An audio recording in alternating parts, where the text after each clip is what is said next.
Thank you for coming. I'm going to introduce Dan Burk, who is, as you can see, Professor from the University of California, Irvine.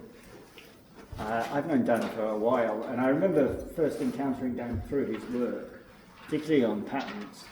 And remarkably, I suppose there was an era when patent stuff was mostly written by practitioners, and Dan was one of the first voices that came through that was somebody talking about patents in a way that chimed with what I was thinking about patents. And so it was great to be able to read his stuff and to feel that you weren't a complete lunatic.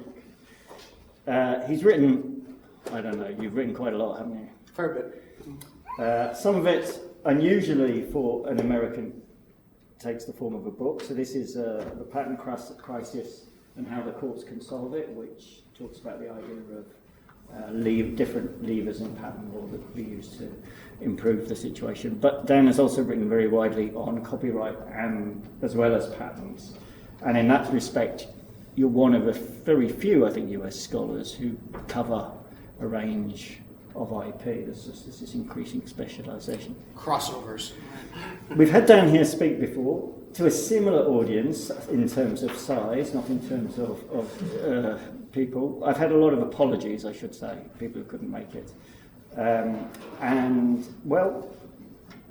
It's great to have you. And you're going to talk about inventing around copyright, which will prove the point that Dan is a great thinker around patents and copyright. Well, I am delighted to be here again, and I very much appreciate the invitation and appreciate Lionel and Sophie organizing. So I tend to walk around a little bit. Will I still be picked up on this device if I'm okay? So we're in good shape. I think we may have circulated a short version of the paper on this topic that I've been thinking about quite a bit. I started thinking about it when I was invited to do a invited article for a special issue of the journal First Monday, which is an internet journal that you may be familiar with, on the anniversary of the Napster decision, the peer-to-peer file sharing decision in the United States.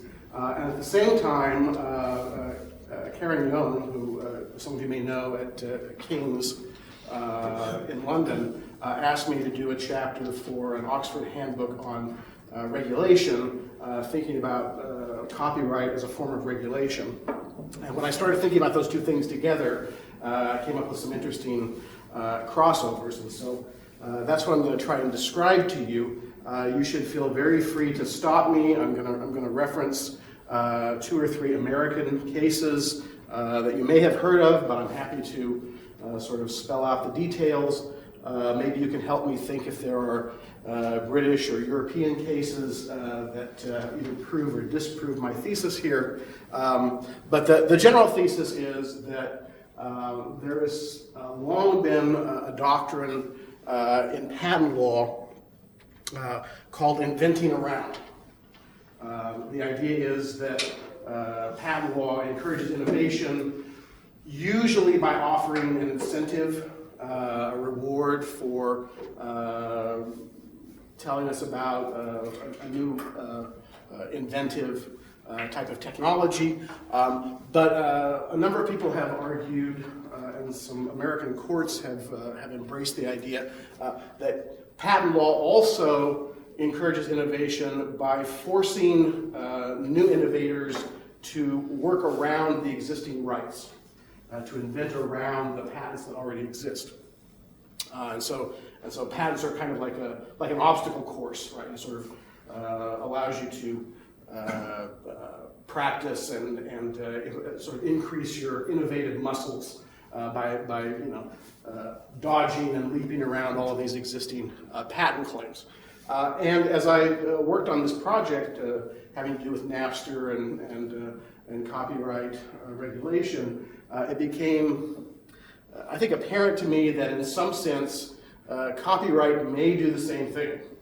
But we haven't really recognized that, we haven't really thought about that. So there's a question as to whether it should do that, whether we think it's a good idea for it to do that. So the The agenda here is to talk about a recurring pattern in copyright, and I'm going to give you, as I said, a couple of American examples. The Napster case that I mentioned, the recent Supreme Court decision in Arrow, that suggests to me that people are inventing around copyright, inventing around the exclusive rights in copyright. And then think about what that means sort of in the law generally, and introduce some maybe some new vocabulary to you. Think about the theory of how that works. Compare that to inventing around in patent law, and what we know about the theory of inventing around in patent law, and then see how the patent doctrine and the copyright doctrine match up, and whether this tells us anything about what should be going on or could be going on in copyright. So that's the general agenda. So as I said, I sort of started out by thinking about the Napster case, and just to reflect on it, sort of refresh as to what happened there, because it's been a few years ago. Napster was, of course, probably the first really successful, high-profile, peer-to-peer file-sharing system. Came to an untimely demise that we'll talk about a little bit, but people have been sharing music files, software a little bit. Napster sort of institutionalized this, and was very quickly sued in the United States and in other places, in Australia, probably here as well, for aiding and abetting copyright infringement. Right? Of course, the Sean Fanning and the creators of Napster were not themselves populating the system with copies of music files and some software files. Their subscribers were doing this, so the subscribers were directly infringing, was the theory. The subscribers were making copies of files of music that other people owned, other people had the copyright in, but the argument was that Napster was assisting them. And there were, in the case, two theories as to how Napster might be secondarily liable, contributorily liable for assisting them. The first one, vicarious liability, it is really an old respondeat superior type of doctrine, right? The idea is that if you have a master-servant relationship originally, some kind of control over the person who is infringing the copyright, you become responsible for that. So some of the oldest cases in the U.S. Dealt with things like nightclubs and dance halls. Right, I would hire a band, musicians. They would play copyrighted music. I really didn't know what they were playing. I really didn't care what they were playing. But as the owner of the club, I was responsible for what they were doing because they were my employees. I had hired them. I had the ability to tell them not to play copyrighted music or to get a license before they played copyrighted music, and to chuck them out if they didn't do that, fire them. And I was getting some kind of financial benefit from them playing the music because people came to my establishment to dance or to buy drinks or whatever it was. So I was vicariously responsible. No knowledge was required. I didn't have to know that they were playing copyrighted music or exactly what they were playing, because again, it's a sort of respondeat superior. They're essentially extensions of me as my employees. So that's one theory. Second theory was contributory liability theory, which does require some type of knowledge. Here the idea is that you are providing the means for infringement to someone, and this could be all kinds of facilitation. I could be providing the financing, I could be providing the advertising, right? And I don't want to copy that book or copyright material myself, but I will help you do it by providing the advertising when you do it. Or in the most recent cases, I'm providing the technology. And there's a very elaborate series of cases that I'm happy to talk about, dealing with the question of when is it okay to provide a copying technology and when is it not okay to provide a copying technology. But the argument here was that Napster and the owners of Napster were providing a file sharing system, providing software and the facilities for people to trade copyrighted music, and they knew that that's what was going on. They had actual knowledge that was what was happening, because the Napster system was set up something like this. Right? There was a centralized database in the Napster system. You had to subscribe to the system, and they would keep track of who subscribed to Napster. Initially, they didn't charge. They were going to get around to that later. It was free, but they were going to have advertising, and maybe eventually they would charge to get on the system. And there was a centralized database as to what files were available. So you would download the software, you would sort of list which music you wanted to trade or acquire or give away. That would go into a centralized database. And so the Ninth Circuit Court of Appeals in the United States, looking at this situation, said, well, because you have a central server, you know who is on the system. Right? You can keep track of who's on the system, and just like the nightclubs or the music hall, you have the ability to check them off the system if they are trading copyrighted material. And you have a centralized database of what files are being traded, so you can actually keep track, even in real time, of what's being traded on the system. Now, the point of a peer-to-peer system, of course, is that the files don't themselves go through the centralized server. Right? There's a centralized database that tells you what files are available, and then when you want that file, it's then loaded directly computer to computer among the subscribers. But the centralized database meant that Napster ended up vicariously and contributorily liable for the activities of its subscribers. So, no big surprise then that the next generation of peer-to-peer file sharing systems, the designers, having read this case, said, aha, having a centralized database is a bad idea because that leads to liability. So we should avoid that. And so, there are quite a number of follow-on peer-to-peer systems.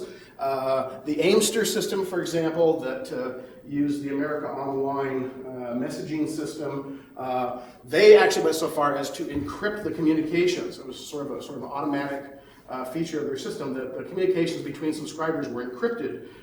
So it said, not only is there no central system, so that things are being only traded among the computers of our subscribers, but we couldn't tell what they're saying to each other if we wanted to, because everything is encrypted and is inaccessible to us.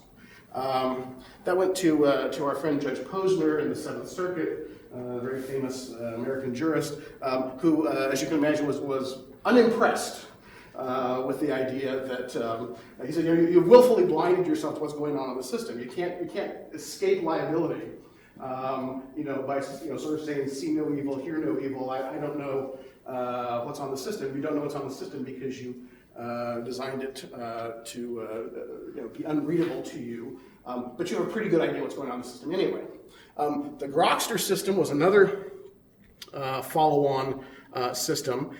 Had again avoided the Napster centralized architecture, developed an architecture that looked more like this, so that computers were temporarily designated as so-called supernodes that would keep track of what was being traded on the system, but nothing went through any kind of centralized server. It was being traded, peer-to-peer. It was much more distributed. And you pay a price for that, right? The system is slower and less efficient than the Napster system, but there's no centralized point at which you can either control the subscribers, monitor the subscribers, or monitor the material that's on the system. And in a sort of bizarre sense, they were very successful at this. This case went all the way to the United States Supreme Court. The Grokster case, the United States Supreme Court looked at the facts and said, yes, it's absolutely true. We cannot hold you vicariously or contributorily liable for the music being traded on your system because you have no way of knowing who's on the system or what's being traded. So we will invent a new kind of liability that has never been seen before, especially for you, called inducement, which, by the way, they borrowed from patent law. all this as a patent dogger. It's true, you redesigned your technology so you can't be contributorily liable, you can't be vicariously liable. We're going to say that you induced, however, you sort of actively tried to induce or encourage people to engage in copyright infringement, and you don't have to have knowledge, and you don't have to have a centralized server, and you don't have to have a right or ability to control. Inducement is a new theory that we just invented because of your architecture, because of the way you designed your technology. So that's kind of a backhanded compliment in a way, right? Yeah, you guys are very successful. We're gonna get you anyway. But the striking thing is the fact that the folks who designed the technology clearly, had good legal counsel, had read the law, and sort of knew what it was that gets you in trouble, and they redesigned the technology so that that wouldn't happen. And instead, they got something else. So that was interesting. Now we fast forward, because part of the reason it's interesting is over the past few years, there may be other similar examples, but this one was quite striking. Another case made its way up to the United States Supreme Court, the Arrow case, where we have the same pattern, right, of technological redesign to, depending on how you look at it, either comply with the law or take advantage of a loophole in the law. So the Arrow system was now essentially bankrupt, but at one point very promising technological venture to allow subscribers to watch over-the-air broadcasts via streaming video, on the internet, essentially. Sometimes cable systems will offer this as part of a subscriber package. You get various channels from the cable system, and we also have some sort of a deal with over-the-air broadcasters to carry their signal. But this was not part of a cable package. It was essentially supposed to allow you to access over-the-air broadcasts via the internet. And in order to do that, they had to think about a provision in the American Copyright Statute dealing with rights of public performance. Okay? Over here, I think it would be part of the right of communication to the public. If the copyright holder has the ability to exclude others from publicly performing certain kinds of works, including these over-the-air broadcasts. And so the question was whether the transmission of the television broadcast, the television programming over the internet was a public transmission or a private transmission. Right? Because if it's a public transmission, it's a violation of the right of public performance, the right of communication to the public under the US statute, and you need to get a license from the copyright owner, otherwise you're an infringer. But if it's a private performance, that doesn't fall under the statute, right? The statute covers public performances. And there was a particular case from the United States Court of Appeals for the Second Circuit, the Cartoon Network case, dealing with what we would now call sort of a cloud service. Right? I mean, that terminology wasn't there at the time, but it was a video recording, a DVR subscription service that you could subscribe to, tell it what programs you wanted to have recorded, and then you could access the programs and watch them, at a later time or whenever you wanted to, however many times you wanted to. And the technology in the Cartoon Network case, the DVR technology, was set up so that every subscriber to the recording, to the DVR, had their own sector of the recording disc. They had their own section of memory. Only they could specify what would be recorded. Only they could access what was recorded. And the court said, well, this is a private transmission. Right? This is not a public transmission. Not everybody can get access to this. Only one subscriber, the one subscriber who's going to watch that can get it, so it's private. The designers of the Arrow system said, okay, well, that's what the law says, is that This type of setup is a private transmission. Private transmissions are not covered by the rights of the copyright owner. So if we do that, it's legal, we're allowed to do that. We're not allowed to do something that is a public transmission. So they specifically designed their system in such a way that it would qualify as a private transmission under the statute and under the interpretation of the statute in the course. So this is a picture of the Arrow technology. This is an antenna, right? It's about the size of a 5-pence coin, and this is an array of these antennae. Every subscriber to the system had his or her own antenna that would capture over-the-air broadcasts.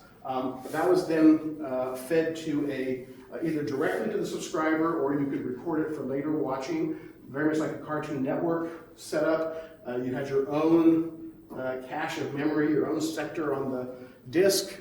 Only you could specify what was to be captured by the antenna, and only you could access what was recorded or transmitted by the antenna. And so the Arrow designers said, we've read the Cartoon Network case, we've read the statute, we've designed our technology in such a way to comply with what the courts have told us is a private transmission. So it's not a public transmission, so we don't need a license, and we're not infringing the rights of the copyright owner, so this should be perfectly legal. And at the, sort of at the lower court level, the court said, yeah, it looks to us like, you've complied with the previous cases, and this has to be a private transmission, so you can't be held liable for it.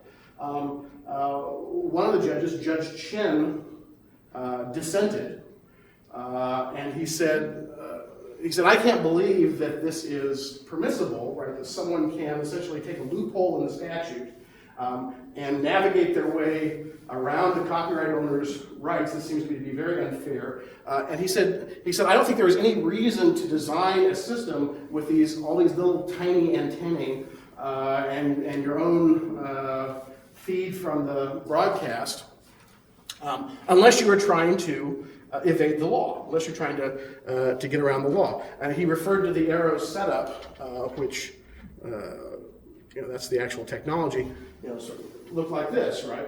Broadcast signal, that free signal is picked up by the little antenna, right? That's then stored somewhere. Arrow charges $12 per month for this service, and you can then stream this to your computer, to your iPad, to your cell phone. You can hook your big screen TV up to it, whatever.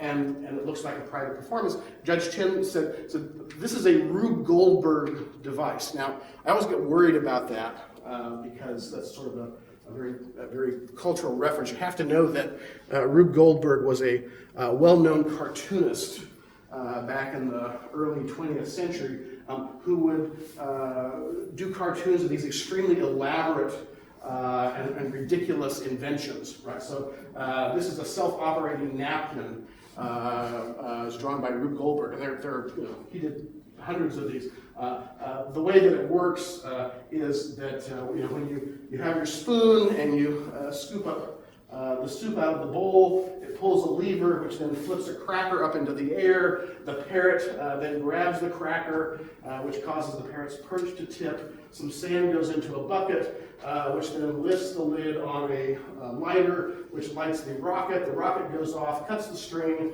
and releases the napkin, which then wipes your chin. Right?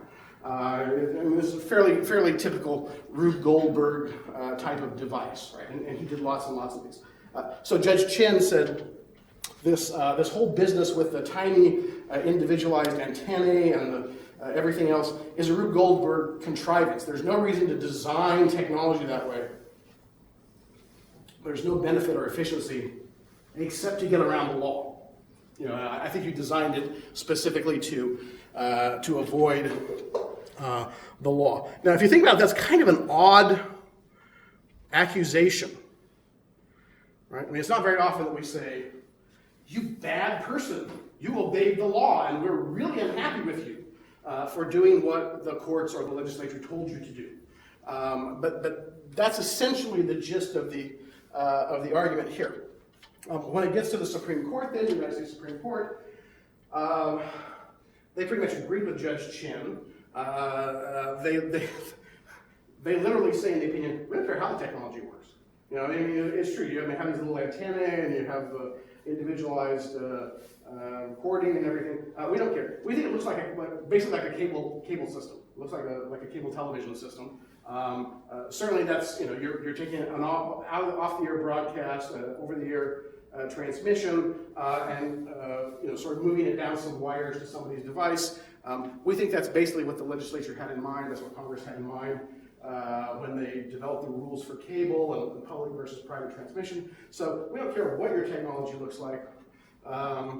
We think you're liable of infringing the exclusive rights of the copyright owner, and we're going to call it a public transmission, and we're going to hold you liable, which is why, as I said a moment ago, Arrow, you know, is now a sort of a non-firm. If they had won, right, you know, they may have radically changed sort of how content is delivered to subscribers. Even in the case of Napster and Grokster, right? In hindsight, we can see that they pretty radically changed how music is delivered to subscribers. So we'll see, you know, what the effect of Arrow is, right? The big question, sort of keep in mind here, is whether Judge Chin was right. You know, was this simply a socially wasteful workaround to try and avoid the law, or was it actually something, you know, innovative that took advantage of a gap or a loophole in the law to give us something interesting? Now, as I said, I think you could come up with other examples of that kind of technological redesign. The question is, you know, given what I think is a pattern in copyright law, does it matter? Do we care? Or do we feel kind of like the United States Supreme Court, that we don't really care what your technology looked like? We're just going to kind of go on gut instinct that you're doing bad stuff. So, my friend Tim Wu looked at a version of this, you know, back in the original Napster case, and it pointed out, I think helpfully at that time, you know, this happens in all kinds of areas of the law, right? You know, whether you're advising somebody on taxation or you're advising somebody on business, incorporation, you know, securities, whatever. You know, I mean, that's one of the things that legal counsel does, right? You know, we look at the law, we tell our clients, you know, this is permissible, this is not permissible. And frequently our clients come up with, you know, very elaborate, I guess, Rube Goldberg kind of schemes for saying, oh, well, you know, if we, you know, incorporate a little company and take the assets from the big company and move them into the little company and you know, leverage that for some debt and you know, and then we, you know, trade various things around, you know, we come up with an interesting business model where we think we can make money and, you know, securities lawyer, is that okay? Right? And you go, well, okay, so we've looked through the regulations, and there's nothing that says you can't do that, right? That appears to be, you know, probably because nobody thought of it yet. As soon as the regulators notice it, they'll stop you. But you know, but that's okay. You know, so these kinds of loopholes in the law are fairly common. Leo Katz refers to them as avoision, right? Which is one of these made-up words, you know, portmanteau words. Of avoidance and evading, right, the law. Right? He, you know, Tim Wu elaborated on this a bit, but the basic idea is we assume that people in business are rational actors, right? They have a number of options as to how they can behave in the face of regulation. And they will do whichever one makes the most sense from a business standpoint, which is to say, whichever one is the cheapest, right? Least cost avoidance. And there are a number of ways that you could react to a particular regulation in the marketplace. You know, again, it could be copyright, but it could also be corporate or securities or taxation or all kinds of other things, environmental, health and safety kinds of regulations. Number one, you can comply, right? You can do what the legislature seems to want you to do. That will probably cost you something. Or you can refuse to comply, right? You can violate the regulation, and typically we try and design regulations in such a way that that's painful, right? That there's some sort of penalty or cost to the regulated entity that makes it more expensive to not comply than to comply, right? So there may be a fine or a jail time or something else attached to it. Public choice theory tells us that you have another possibility, right? Another possible reaction, which is you can lobby, right? You can go and try and get the law changed, by hopefully doing whatever is legal with the legislature in terms of, contributing to their campaign or taking them to lunch or whatever you're allowed to do with the legislature. But you spend time and money trying to convince the legislature that this is a bad idea. They should change the law. Or another version of that is you can sometimes challenge the law in court. Right? You can spend money on litigation trying to get rid of the law. Or so those are various ways of complying or evading or avoiding the law. Or Katz says, sometimes you can look and see if there are these statutory loopholes, right? Is there some way to ostensibly comply with the law, right? But probably not what the legislature had in mind, right? Again, in the case of something like the Arrow system, the Supreme Court said the legislature had in mind taking over-the-air broadcasts and putting them on viewing devices. That's what they had in mind. But the statute and the interpretations of the statute that the business looked at, they said, well, we think there's actually a way to comply, to do what's legal, or at least what is not forbidden by the law, by redesigning our technology. Usually we think about this in other areas, like taxation or securities or corporate types of setups, right? As mostly conceptual, right? And I'm going to sort of relabel this so that it's not income, instead it's a surplus, and I'm going to relabel that so that it's not a subsidiary, instead it's a some other type of relationship to the business, and I can sort of move things in and out of different accounting categories or legal categories for taxation or corporate mergers or design or so on by relabeling things.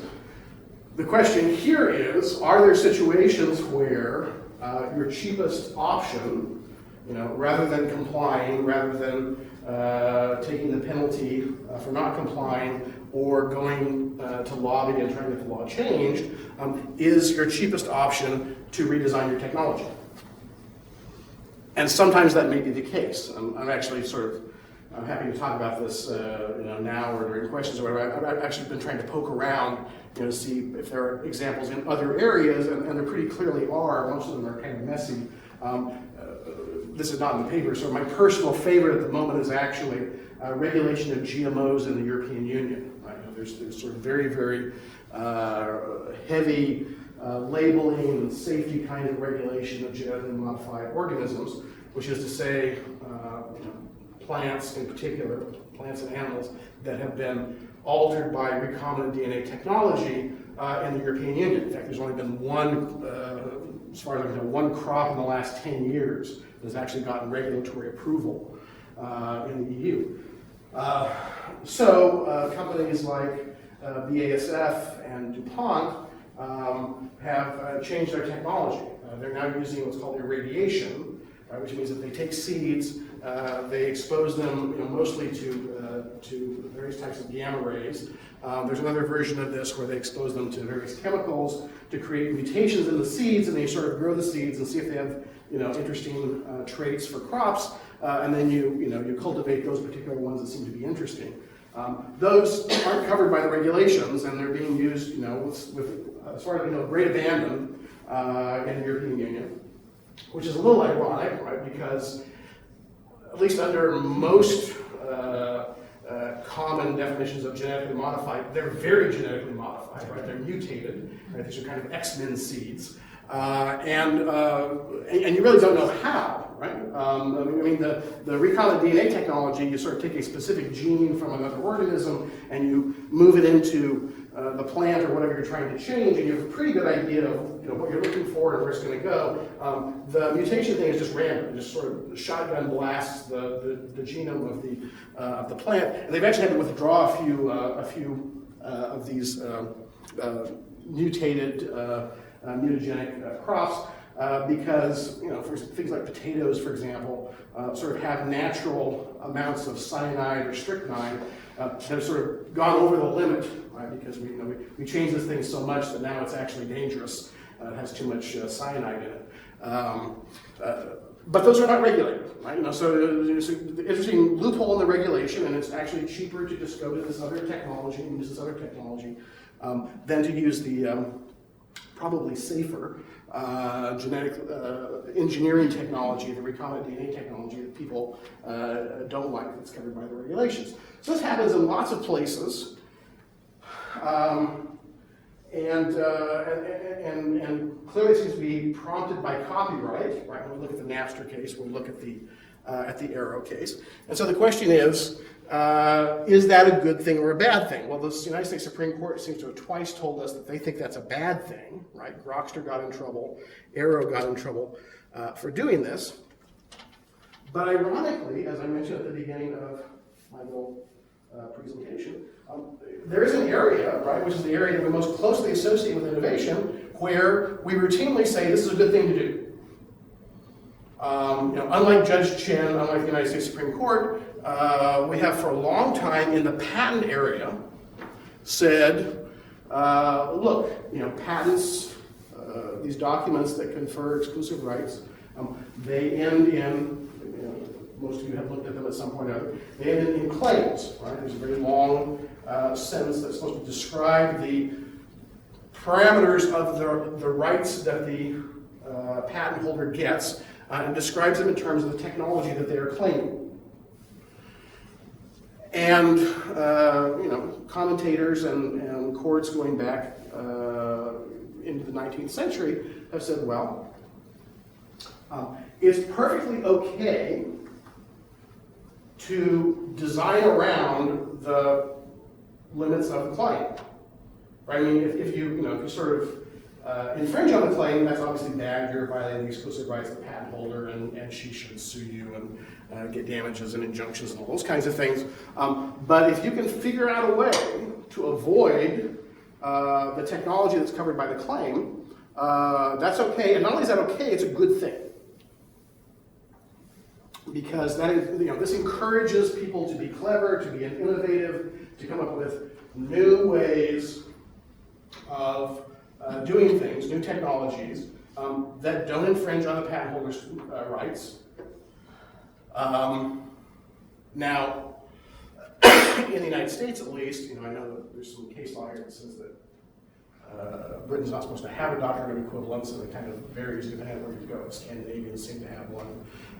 There's something called the doctrine of equivalence that says that you don't just have to avoid the limits of the claim, you have to avoid them by a pretty good margin. Right? If you make a trivial substitution, you're still an infringer. Right? So if you're going to invent around some patent claims, you have to make changes, but they have to be significant changes. Otherwise, you're still within the zone of equivalence and you're still an infringer. Right? You can't make a trivial substitution. You have to make some sort of substantial substitution, which means that there's some cost to this.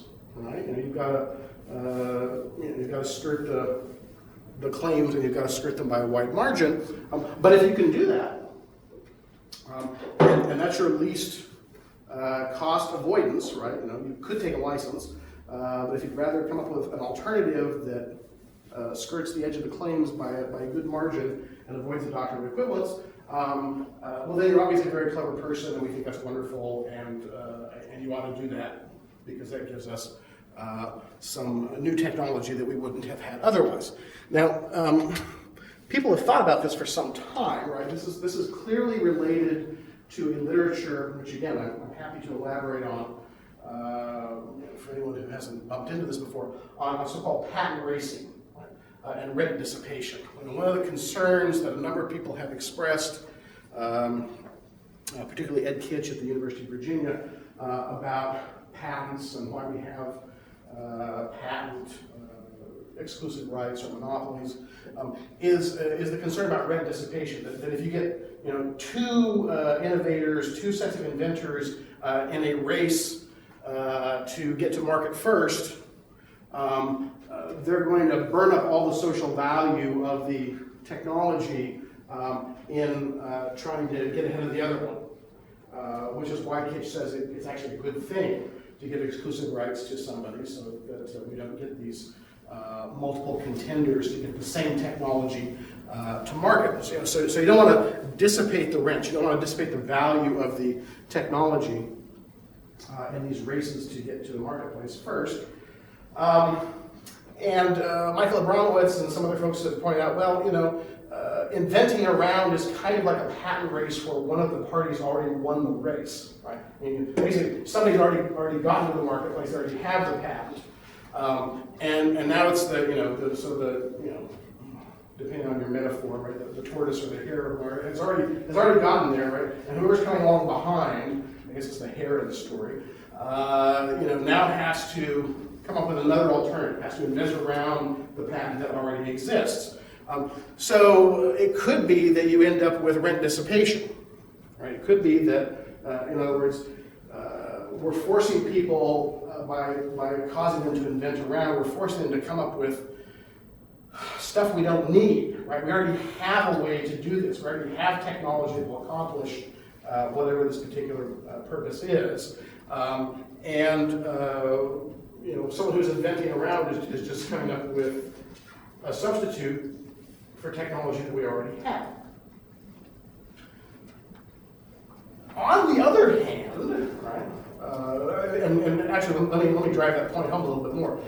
Marty Edelman and some other people have pointed out that you can actually think of inventing around as a bargaining breakdown.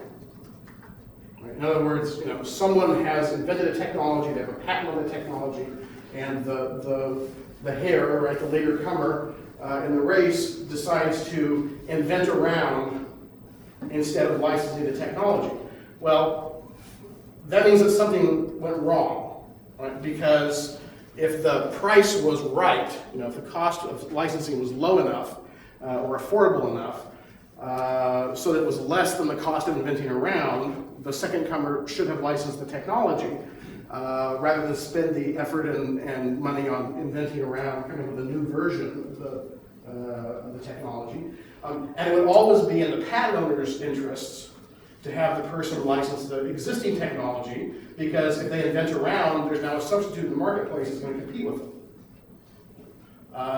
So there's been some sort of bargaining breakdown, some sort of valuation breakdown. It would, in theory, be in both parties' interests to get a license to the existing technology, but they didn't do that, either because the patent holder is pricing things too high, or the person who decides to invent around is averse for some reason to that particular price, and they think it's cheaper to try and come up with their own version. So that's an interesting analysis.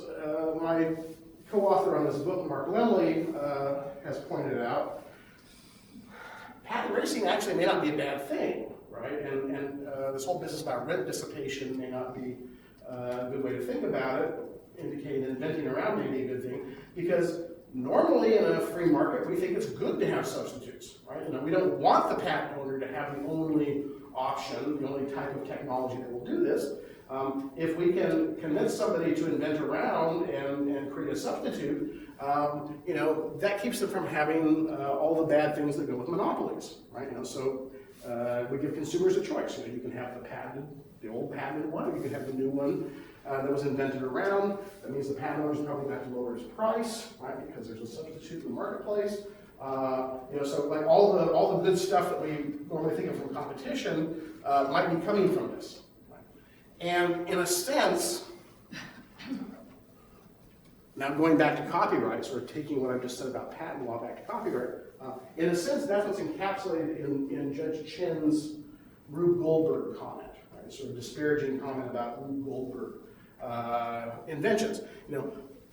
Is Arrow a good, market substitute, a socially valuable market substitute, or is it the result of a bargaining breakdown? Is it socially wasteful?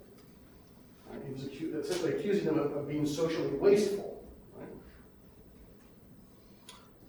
Right? Or was it that they came up with a new technology that will people were saying is going to revolutionize cloud services and how content is delivered to people. Some people are worried now that this will actually impair cloud services. The Supreme Court, the United States Supreme Court, in the Arrow decision went out of their way, trying to say, no, we're not talking about these other kind of cloud things. That's not what we mean. We're only just talking about these guys that we think are trying to use a loophole to take advantage of the copyright holder here. But this is essentially, sort of the economist's version of the same question, right? Is this socially wasteful? Is this kind of rent dissipation? Or is this socially valuable and it provides substitutes and might change the marketplace? Now, in order to answer that question, we got to think through a little bit this question of bargaining breakdown and this question of the race in the copyright space, right, in the copyright area. Because there are some differences that we have to take into account. The first one is, we're talking about avoidance or trying to use a loophole. In the patent area, you're avoiding a little bit different kind of text than is what's going on in the copyright area, right? I mean, inventing around in patent law is a very formalistic kind of exercise, right? I look at the text of the claims, sort of what they mean on their face. The doctrine of equivalence is less formalistic. It gives a little bit of a zone around those claims. But I want to avoid, something that reads directly on those terms, right? So, by sort of formalistically looking at the text, I can come up with a technology that avoids that. In the copyright area, Arrow or Napster, Grokster, I should say, Arrow or Grokster is doing the same thing, but they're not looking at the claims, right? Because there is no parallel in copyright law to the patent document, to the claims of the patent document. They're looking directly at the statute, right? They're trying to sort of formalistically read the statute, and in some cases the judicial interpretation of the statute, and navigate around that. Right? So the first question is whether that makes a difference, whether it matters that you're trying to sort of navigate around a particular grant to a particular inventor, a particular rights holder, or whether you're trying to navigate around the rights of everyone who has the kinds of rights conferred by the statute. And I suggest in the paper that it does, although maybe not in the way you would initially think. Right? Because if we go back to this idea of racing, patent racing and writ dissipation, and we try and move that over into the copyright space, thinking about inventing around the statutory rights of the copyright holder to come up with a Rube Goldberg device, the Arrow system or the Grokster system. There can't really be a bargaining breakdown in the same sense, because the copyright holder and the inventor, right, the technological entrepreneur, are sort of in different races, right? They're interested in different things. The designers of the Arrow system, who, by the way, were very forthright. I mean, in the New York Times and in the newspapers and their pleadings in court, they said, yes, we read the cases, we read the law, and we designed our technology specifically not to violate the law. We designed it specifically not to be a public performance because we knew that would be bad. So they were very, very forthright about what they were trying to do. They weren't trying to create a substitute for, Mickey Mouse or Lady Gaga, right? A little bit different than the patent situation, right? I mean, if I have a patented, doorknob, and somebody wants to design around that, we're in the same race, right? We're in the doorknob race. They're trying to design a non-patented doorknob, a newly invented doorknob that won't infringe my patent, that won't read on my patent claims. But the designers of the Arrow system weren't trying to create, a new cartoon, a new Mickey Mouse cartoon. They were trying to create a system that would carry all cartoons, right? Not just the Disney cartoons, but Warner Brothers and Hanna-Barbera and anybody else who creates cartoons, right? They're creating a conduit to carry copyrighted content. And the ability of the copyright owner to control the technological delivery is sort of ancillary to the primary rights, right? Now, typically you're an author, you create some music, you create some text, you create an audiovisual work, we give you rights in that, and then we're also, we give you some additional rights like communication to the public or public performance to exploit that ends up reading on the technology that delivers your content, right? But the copyright owner is, even with sort of modern conglomeration of the entertainment industry, is typically not in the business of creating new delivery systems, right? The Disney company or the movie studios or television studios are not racing with the developers of Arrow to come up with new ways to technologically design delivery systems to the home. They have an interest in those systems because their content goes over them, but that's not the race that they're in. So in some sense, I say it's an asymmetric race, right? The person who's designing a peer-to-peer system or designing these streaming video systems is not really competing with the content owner, right? Not trying to create new content. Trying to create a way to deliver the content.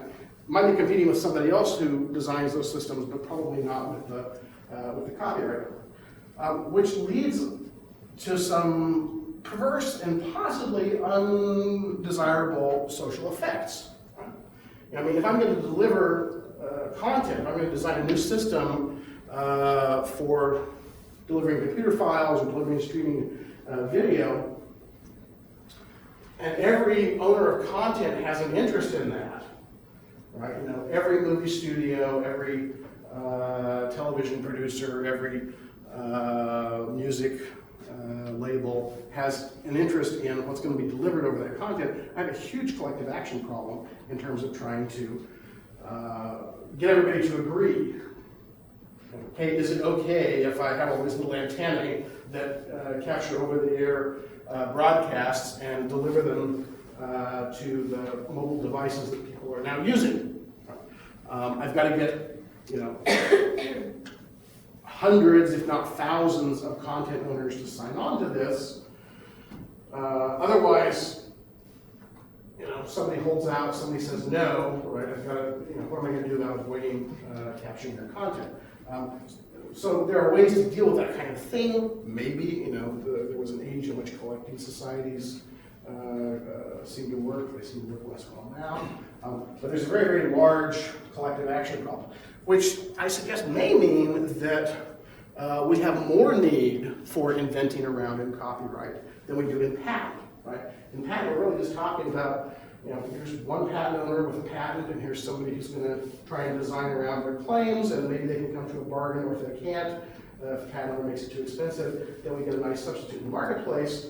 But if I'm trying to design a new delivery system that's going to carry all kinds of copyrighted content, I've got to deal with all the copyright owners, unless there is some type of performance society or collecting society that I can deal with, that they all speak with one voice, it's going to be nearly impossible for me to do that. So we may want to have some type of an inventing around doctrine and copyright that allows me to create new technological means to do this. Again, it probably makes sense to have something like a doctrine of equivalence, because you don't want someone to be making trivial substitutions, right, and be able to avoid what the legislature had in mind. That's more or less what the United States Supreme Court said was going on in the Arrow case. Right? So we think you're just basically a cable television system, just like Congress was thinking about. We don't care that you sort of have little tiny antennae, and that you're using packets instead of analog types of streaming. We think it'd be basically trivial substitutions to come up with the same thing that the legislature had in mind. So if you had to sort of get around the statute by a fairly wide margin, that helps to ensure what you're doing is truly innovative.